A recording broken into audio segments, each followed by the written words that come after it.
kick off.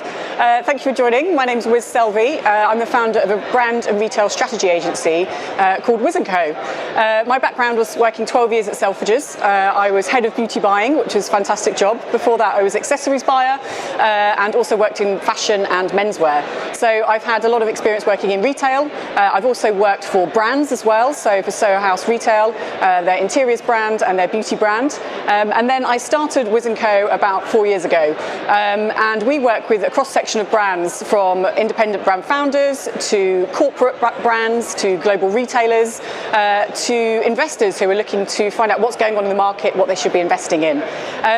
So I've got a lot of experience working in retail, having been at Selfridges. I've also worked with Ocado, with Next, with Fenwick, and I've also worked a lot with fast-growing direct-to-consumer brands who want to get into retail.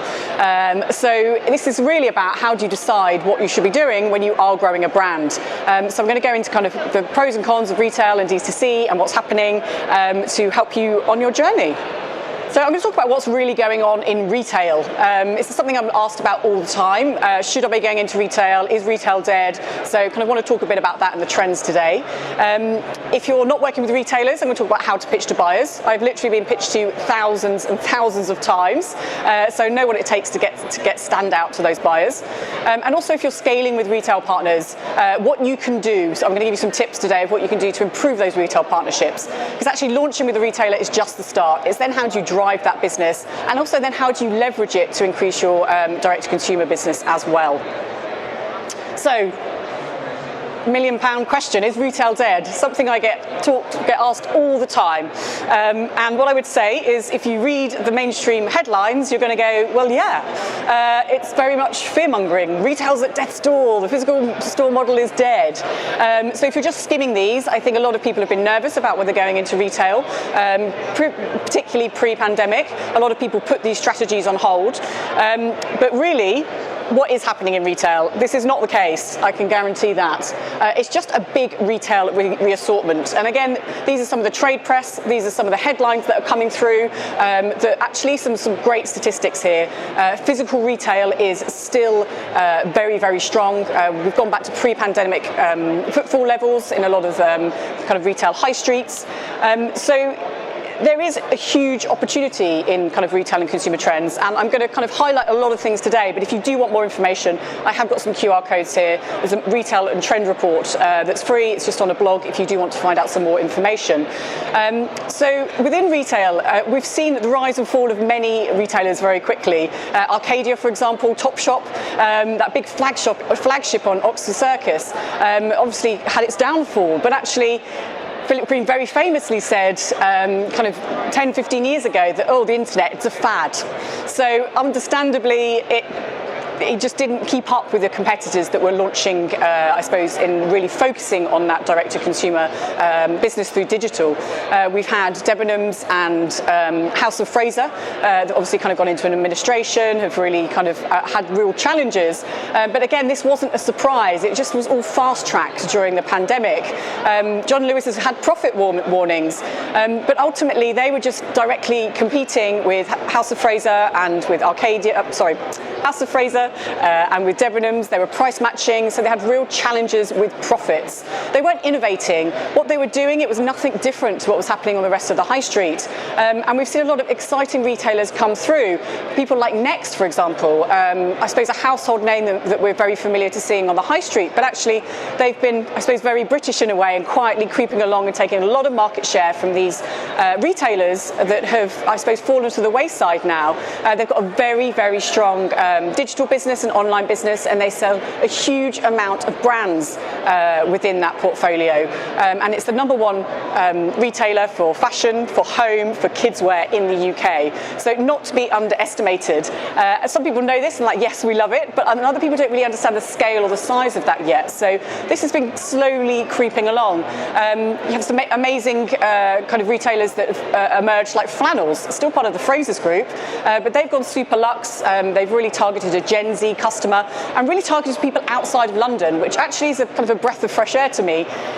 Having worked at Selfridges for many years, I always had a store portfolio that was in London and outside of London as well. And the appetite for brands and for experiences and I suppose marketing and kind of interacting with brands is absolutely huge outside of London. But all brands were always just spending their budget on events in London, marketing in London, and that was just so dominant because they were focused on, I suppose, people kind of commuting and also tourism. So actually, if you did anything outside of London, you'd get much more interaction, engagement and traction. And actually, Flannels have really captured this as well in a new market. They've been doing very well over the years in high fashion, and they've also launched into the beauty category as well. So we're seeing a lot of retailers also diversifying their product portfolio as well. The fashion has kind of started to take a bit of a hit. People are thinking about fast fashion, whether they should be what they should be buying. We've had a big kind of change in category mix as people have been spending a lot more time at home, haven't been going to the office, we haven't been able to go out. But again, this is all shifting again.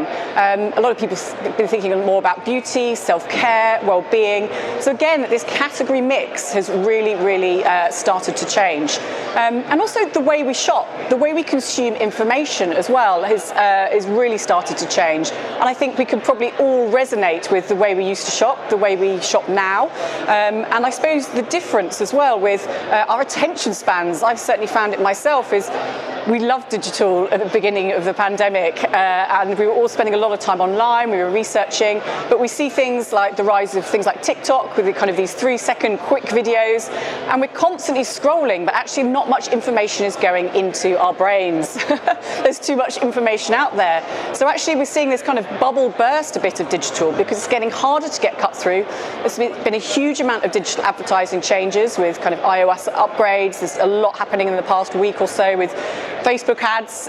Things are really dramatically changing. So there's a fatigue out there, I think, from all of us. Everybody has kind of got some low energy. So it's getting more and more important to create deeper connections with your customers. And whatever type of business you have, if you're their customers, if they're clients in your service-based business, is how can you provide more value to people? And that's not value through price, that is value through experience, through the length of time somebody is spending on your website, or how you're offering education, different experiences.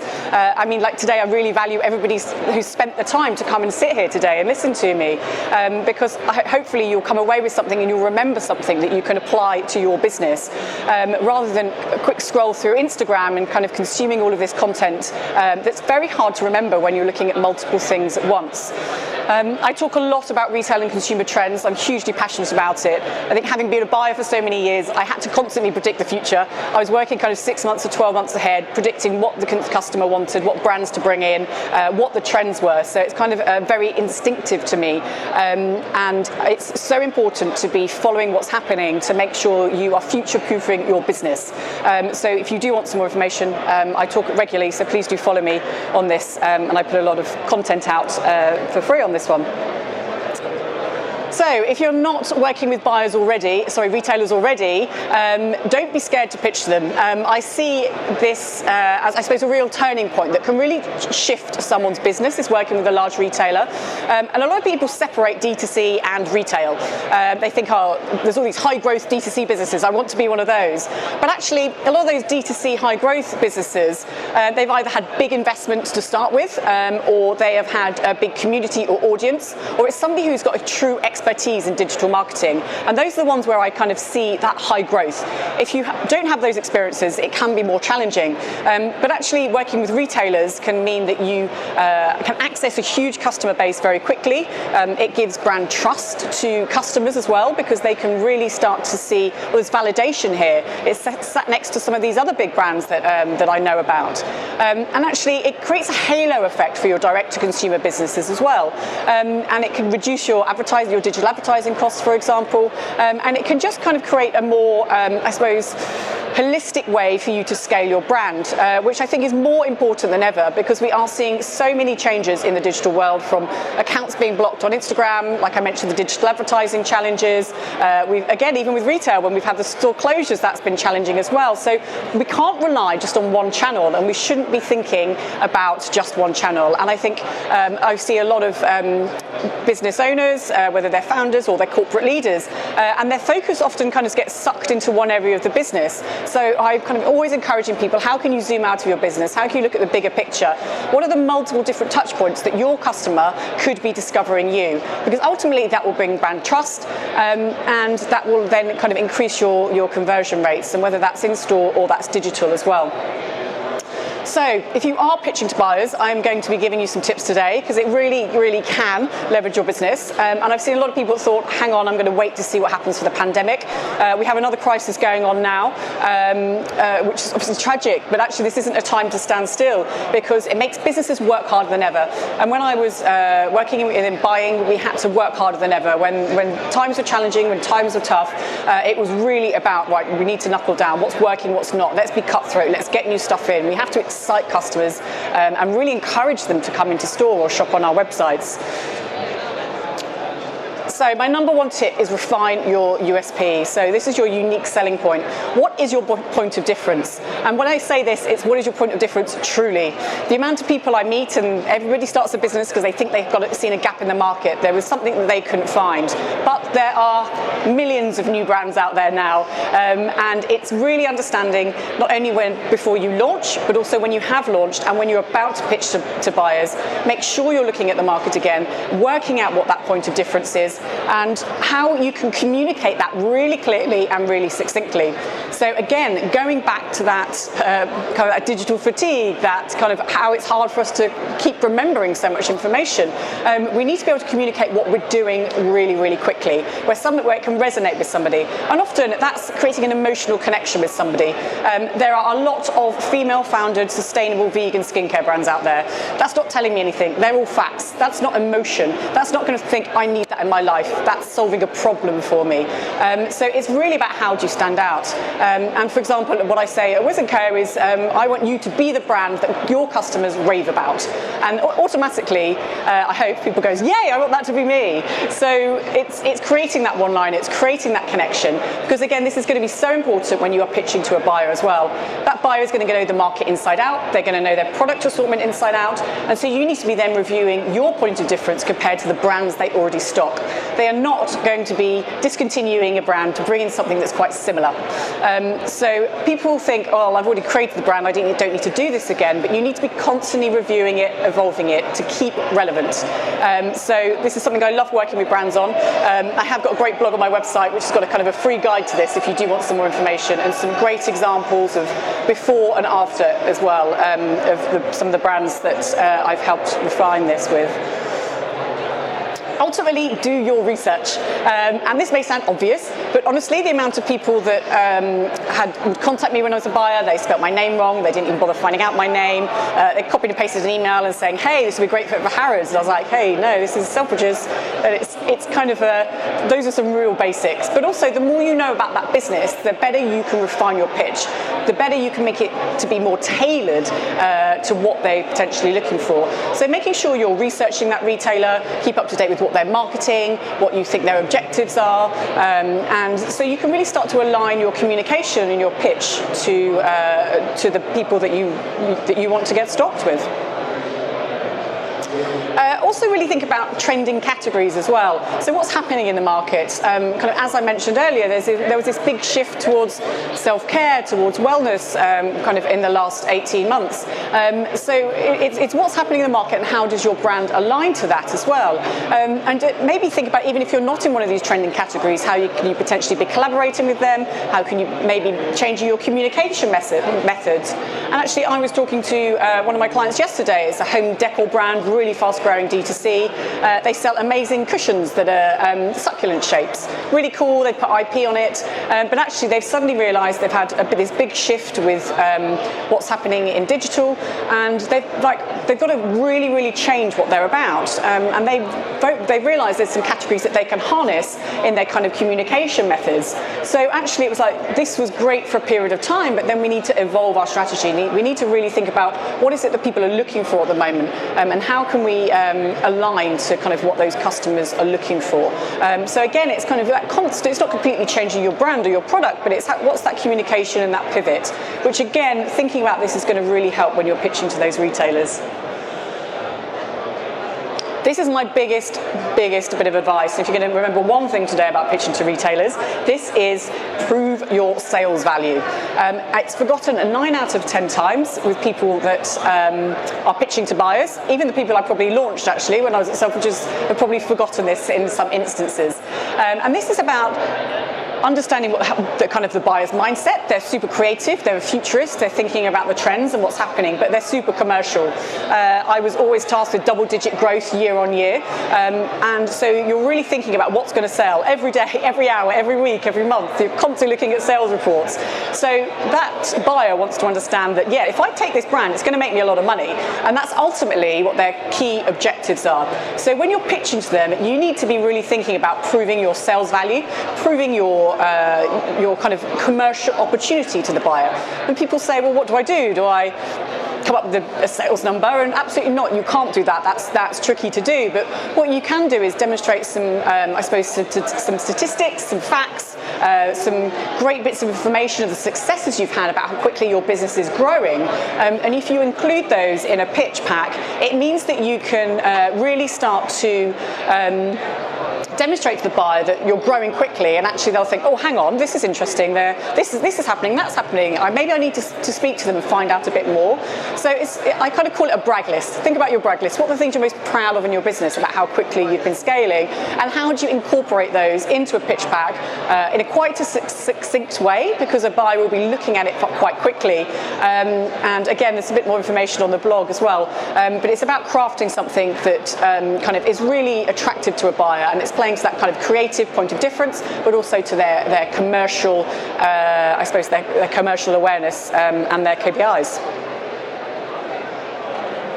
So if you are scaling with retail partners already and you kind of want to leverage that business a bit more, this is kind of a super valuable way for you to not only work with those retailers, but like I said, think about your direct-to-consumer business as well, because it's all about how you kind of let the customer decide where do they want to be purchasing your brand from. And quite often, if you are with retail partners, you will then, if people have seen you there, if they've purchased from you, they will organically go and follow you on social media. They'll start engaging with you. So this is a really great way for you to start building your direct-to-consumer business as well, much more organically than just focusing on retail partners. And again, I was chatting to somebody this morning and they were like, well, I've been looking at it quite separately. I hadn't thought of incorporating the two, or kind of how I talk about, I suppose, one element of my business on one platform and potentially with another partner talk about it, and vice versa, and how you integrate those events as well. And that is a super important thing to be thinking about. This isn't about D2C and retailers. It's a bit like when you have physical retail and digital retail and you have Omni-Channel. This is, again, merging all your different channels and just thinking about the customer.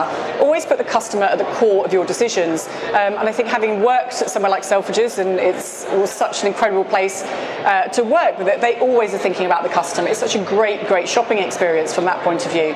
So it's kind of ingrained in with me, but it can be very hard when you're kind of running a business, kind of when you're leading a team. You can kind of get sucked into that day to day, and actually sometimes you make some decisions that might not be the best thing for the customer. So some tips today on scaling with retail partners. This is the number one thing. Do not contact a buyer on a Monday. I think I see people and they're trading with retailers already, and they get frustrated that maybe they're not getting enough airtime with the buyers. So ultimately, the buyer is commercial focused. Every Monday, it's trade meetings back to back. So do not contact them on a Monday. You just will not get cut through, and it's kind of a very quick but important one. It's also understanding that buyer's remit as well. It's helping them do their job. So the buyer's remit, like I said, it's creative, it's commercial, but sometimes they're looking after between 30 and 100 to 150 brands. So just to have meetings with their existing brands twice a year, plus trading the business, plus working with a lot of internal stakeholders, this can be a real challenge for them from a capacity and time point of view. It's a very chaotic role. When I was head of buying, I was looking at up to 400 brands. I had a very small team of 4 people. So yeah, I look back now and I was like, wow, I was crazy, crazy to do that. But as a result, they don't have much time. So if you do have communication with them, make sure it's really kind of clear, it's short, it's succinct, and help them do their job. So what are their KPIs? What are their objectives? And ultimately, they want to be creating a great customer experience. They want to kind of get more customers coming to them. So again, that's where you have the opportunity with your direct-to-consumer businesses, is how can you talk about those retailers, for example, or activity that you're doing where you're stocked, that you could potentially be driving traffic, driving interest to those retailers. And then I hear a lot of people saying, yes, but I get a better margin on my direct-to-consumer business. But if you're not working to trade the business with those retailers, you might not continue to succeed with those retailers. It might kind of be a short period of time you're stocked with them. They need to be seeing growth. So it's absolutely about how you can kind of leverage things each way. And like I said, you will organically start to see things when you're stocked with retailers, kind of that big push and growth that comes to your D2C business as well, which is what I see with a lot of my clients that are that fast growth D2C. So ultimately, keep your communication really constructive, really proactive, and just be really short and sweet. So like I said, it's going to them saying, hey, this is what I think we could do. I would like a meeting, but this is what I want to talk about. Here's an agenda. A lot of people just say, I want a meeting every month for the sake of it. It's like people just don't have time for that with their capacity. The teams are very lean, which is quite consistent across most retailers. I still don't understand why these teams aren't bigger, but I suppose they work hard. And kind of get the results. So really think about how when you do communicate with them that it's kind of very, very clear, giving them very quick updates. Don't always expect a response, and really go to them with new ideas as well. So again, this is really thinking creatively. Look at what's happening with that retailer already, what they're doing well with other brands. Is there anything else that you could kind of get inspiration from, potentially replicate, see if there was an opportunity for you to do that with them. So really start to think about kind of how you can craft that. So I suppose my next tip is really keeping up with industry news and insights. Again, I suppose I talked about this a little bit at the beginning as well. It's what is happening with retailers. Retailers generally will be marketing and PRing their own kind of marketing campaigns, their own activities. They don't have the capacity to market and PR every single brand. So it's really, really important that you're kind of keeping up to date with what's happening, because actually this can again really help your communication. This can really, really help you kind of be proactive with with what's happening with them. If you want to be pitching to new people as well, you can see how they're trading. So really make sure that you're keeping up to what's going on. Like you saw with those headlines at the beginning, it's kind of using some of your knowledge to really understand and navigate what the truth is, because we can read some of this mainstream media headlines. There's a lot of scaremongering out there, but actually if you start reading the trade press, keeping up to date with what's going on, you can start to really navigate and understand where your opportunities are, not only with retailers, but also kind of with those trends that are happening in the industry. Like I said, I talk a lot about this. I've got an event coming up in 3 weeks where I'm talking about retail and consumer trends. So there's a couple of tickets left if anybody would like to join me. But it is so important, because the buyer just so appreciates when people know what they're doing. They want the people that, and actually when you first meet with them, if they think this person knows what they're talking about, they're going to know how to trade the business. That's actually going to give them the buyer the encouragement that actually maybe I will stock this brand. Because if it's somebody that they feel from a character point of view it's going to be quite hard to work with, again, they know that's going to be a huge time drain for them. So unless your brand is super hot and on fire, that could be kind of a bit of a deterrent for them. So that's kind of my kind of overarching themes for today, and I suppose to summarise, I think D2C is just as important as retail. Obviously my experience and background is a lot with retailers, but I work a lot with high growth D2C brands as well, and the market is massively shifting. So how can you be discovered in multiple different touch points? So there's kind of a phrase called the marketing rule of 7, which people need to see your brand at least 7 times before they even start to remember or take action on your brand. So if that's the case, that isn't about posting 7 posts on Instagram. That's about how can you be seen in 7 different places, which will start to kind of build your customer engagement. It will start to build that customer interest. So really start to think about all the different places people could be discovering you, and also thinking about your sales funnel as well. So your customer journey is that there's that building brand awareness, there's getting people interested, and then there's all of that kind of touch points before people get to that purchase stage, and then it's all about how you retain those people. How do you get them coming back for more? And this is then where you're kind of trying to make it as easy as possible for them, and where they can purchase it from, purchase your brand from. So whether that is a retailer, whether that is your social media shopping, whether that is your website, and what is the type of product and the type of customer and where they would expect to find your type of brand.